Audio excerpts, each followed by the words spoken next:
Assalamualaikum warahmatullahi wabarakatuh. Saudara-saudaraku sebangsa setanah air yang saya cintai, saya banggakan.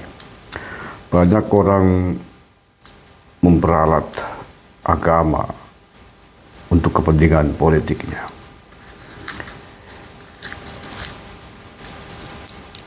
Dengan agama, mereka menggunakannya untuk memukul lawan-lawan politiknya, untuk menghujat, memusuhi, menjatuhkan lawan-lawan politiknya, berselubung berjubah agama.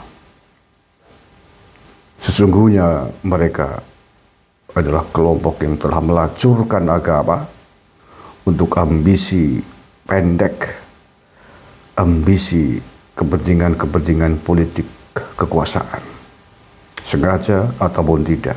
Pendolan-pendolannya adalah pasti sengaja melakukannya, memperalat, melacurkan agama untuk ambisi-ambisi jangka pendek politiknya. Tapi tidak hanya itu saja. Akhir-akhir ini saya melihat bukan hanya agama yang dijadikan tameng, yang dijadikan jubah, yang dijadikan alat untuk pelacuran-pelacuran politiknya.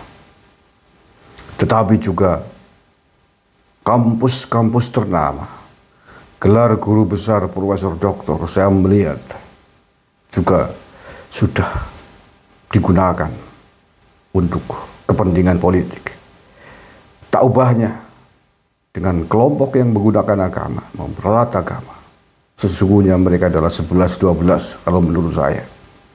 Mereka menggunakan guru besar, menggunakan profesor doktor sebagai alat untuk kepentingan politiknya. Sama saja, hanya beda jubah saja. Yang pertama menggunakan jubah agama, kalau yang ini menggunakan jubah kebesaran, gelar-gelar akademik, menggunakan jubah profesor, guru besar dari kampus-kampus ternama mereka. Tapi sesungguhnya muara dan tujuannya sama, kepentingan politik kekuasaan. Hanya aromanya, jubahnya saja yang berbeda. Masih ada lagi. Bahkan ada juga yang menggunakan jubah seni budaya, jubah kebudayaan, mengatasnamakan seniman, mengatasnamakan budayawan. Juga dilacurkan untuk kepentingan politiknya. Dengan bersembunyi di balik jubah kesenian, jubah kebudayaan, dengan seenaknya dari mulutnya keluar kata asuh untuk menghajar musuh-musuh politiknya, bahkan yang dihajar dengan jubah seni budayanya ini adalah orang nomor satu di tanah air ini.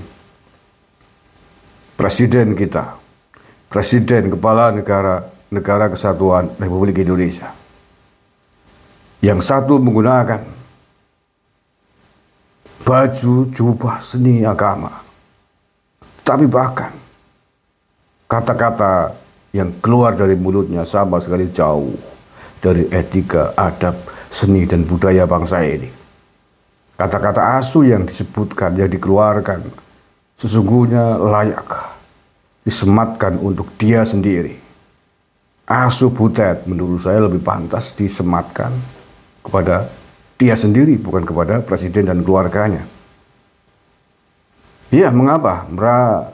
Karena dia telah tega melacurkan jubah kesenian, jubah kebudayaan yang mestinya suci dari nilai-nilai kepentingan politik praktis. Mestinya harus mengabdi kepada nilai-nilai kemanusiaan yang universal. Itulah seni budaya. Sama juga pelacuran politik menggunakan jubah guru besar, menggunakan jubah kampus adalah sebuah keruntuhan dan kehancuran peradaban akademik di tanah air ini. Sama juga telah menghancurkan peradaban agama, nilai-nilai kesucian agama yang mereka menggunakan sakralitas agama menggunakannya untuk politik identitas, mengajar kepala negaranya, menghinakan, mencaci maki kepala negaranya. Semuanya adalah kelompok-kelompok terkutuk berusaha, baik dari sisi moral, etika kemanusiaan maupun moral agama. Dan mereka pasti akan menanggung, menerima akibatnya. Baik dari manusia-manusia yang lain yang merasa tersakiti, dari bangsa ini maupun dari Sang Pencipta atas pelacuran fitrah, pelacuran kesucian yang harusnya mereka sandang dengan benar, tapi telah dilacurkan untuk kepentingan-kepentingan politik jangka pendek. Seandainya mereka tidak menggunakan jubah-jubah itu semua, mungkin tidak masalah. Pakailah jubah diri Anda sendiri sebagai pribadi kalau untuk kepentingan politik. Tidak usah kemudian mengambil jubah-jubah kesucian di balik profesi-profesi Anda. Mereka lupa dengan agama, dengan gelar-gelar guru besar, dengan seni budaya digunakan untuk memukul kepala negara, untuk menghasut publik, untuk menebarkan kebencian, untuk ambisi politiknya. Dan mereka lupa bahwa orang yang dituju adalah yang punya hak secara pribadi dalam kepentingan-kepentingan politik, dalam urusan politik, sebagai pejabat publik dan pejabat politik. Dan itu dijamin oleh undang-undang. Tidak ada yang salah dengan semua itu. Seandainya salah, mengapa tidak kamu bakar saja undang-undang pemilu itu? Apa gunanya undang-undang pemilu kalian ciptakan, wahai para wakil rakyat di Gedung Senayan? Kalau memang tidak boleh, kenapa Anda bikin boleh? Kalau memang mau tidak boleh, bakar saja itu undang-undang pemilu. Kalau begitu caranya.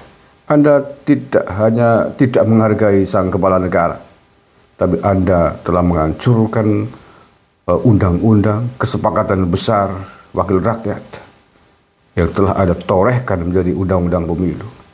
Dan Anda telah menghinakan kepala negaramu dengan jubah-jubah identitas-identitas kalian yang menurut saya tidak beradab. Anda dengan seenaknya menghujat, menghina kepala negara.